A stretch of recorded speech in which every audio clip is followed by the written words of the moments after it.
السلام علیکم میرے لیموزین والے بھائی، یہ ویڈیو لازمی پوری دیکھیں کیونکہ ان کے لیے ایک بہت اسپیشل اور ایک بہت اچھی بات لے کے آیا ہوں.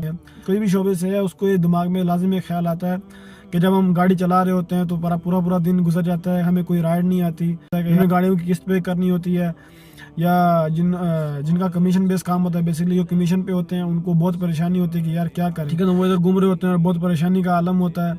ٹھیک ہے نا، تو وہ پھر سوچتے ہیں کہ یار پتہ نہیں ہم نے غلط فیصلہ کیا ہے، لیموزین چوز کر کے بہت غلط فیصلہ کیا ہے، کاش میں کچھ یہ کر لیتا، کاش میں ویسا کر لیتا، کاش میں ویسا کر لیتا. تو وہ اپنے فیصلوں کو کوس رہے ہوتے ہیں اور اپنے آپ کو کوس رہے ہوتے ہیں کہ شاید ہم نے غلطی کی ہے.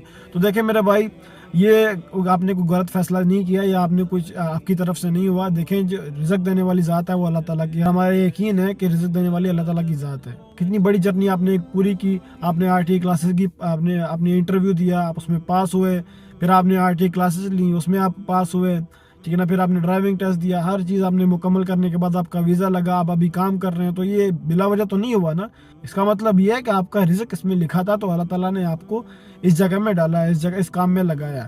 تو یہ بالکل ہی پریشانی نہیں لینی کہ یار میرا رزق کہاں سے آئے گا. دیکھیں رزق دینے والے اللہ تعالیٰ کی ذات ہے. اللہ تعالیٰ نے فرمایا، اللہ جل شانہ فرماتے ہیں کہ جو بندہ میرے پہ توکل کرتا ہے تو میں اسے ایسا رزق دیتا ہوں جیسے وہ پرندوں کو رزق دیتا ہے.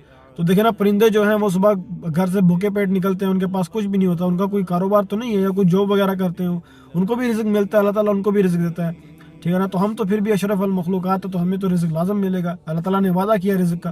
تو اس چیز کی بالکل پریشانی لینی کہ آپ کو رزق کہاں سے ملے گا، کہاں سے آئے گا، کہاں سے نہیں آئے گا، یہ ہماری ٹینشن نہیں ہے. ہم ادھر پیسے کمانے کے لیے نہیں آئے میرے بھائی. ہمارا مقصد کیا تھا؟ آج ہم نے جو پیٹ ہے اس کو مقصد بنا لیا ہے اور جو دین ہے اس کو ضرورت بنا لیا. ایسا نہیں ہے، بلکہ ہمارا جو دین تھا وہ مقصد تھا اور پیٹ تھا وہ ضرورت تھا. ہمارا پیسہ ضرورت ہے، جو دین تھا ہمارا مقصد. ہم نے دین کو بالکل چھوڑ دیا. نبی کریم صلی اللہ علیہ وسلم نے فرمایا، ان کا ارشاد ہے، جو شخص 5 وقت کی نماز پابندی کے ساتھ پڑھتا ہے، بر وقت پڑھتا ہے، یہ نہیں کہ بس سستی کے ساتھ نماز کا ٹائم ہو گیا تو 10-15 منٹ رہ گئے، جلدی کیا نماز پڑھ لی، اس کو نماز کا کوئی فائدہ نہیں ہے. وقت پہ نماز پڑھتا ہے، بر وقت. ٹھیک ہے نا، پڑھنے کے بعد جو اللہ پہ توکل کرتا ہے، اللہ پاک اس کو وہاں سے رزق دیتا ہے جہاں سے اس کا گمان بھی نہیں ہے. تو میرے بھائی رزق کی بالکل ٹینشن نہیں لینی. جو آپ کا نصیب ہے وہ آپ کو مل کے ہی رہے گا. جب تک آپ زندہ ہیں آپ کو رزق دے گا. جس ذات نے پیدا کیا وہ آپ کو کھلائے گا بھی، وہ آپ کو پلائے گا بھی. تو اس چیز کی بالکل پریشانی لینی. تو میرے بھائی جو پریشانی کافی لیتے ہیں اور زیادہ ٹینشن لیتے ہیں اور پریشانی لے کے اپنے بال گرا لیتے ہیں، گھر والوں کی ٹینشن لیتے ہیں، یہ بالکل پریشانی تو ہوتی ہے. لیکن کیا بات ہے کہ توکل کرنا ہے، اللہ پہ توکل کرنے کہ اللہ تعالیٰ رزق دینے والی ذات ہے اور جو میرا نصیب ہے وہ مجھے مل کے رہے گا. محنت کرنی ہے آپ نے. یہ نہیں کہ گاڑی آپ نے سائڈ میں لگائی، سیٹ لمبی کی اور سو گئے اور میں کہہ رہا ہوں آپ سوچ رہے ہیں کہ میں توکل کر رہا ہوں. ایسا نہیں ہے.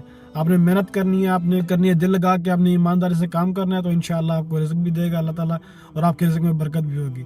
اپنا خیال رکھے گا. یا اللہ، مع السلام.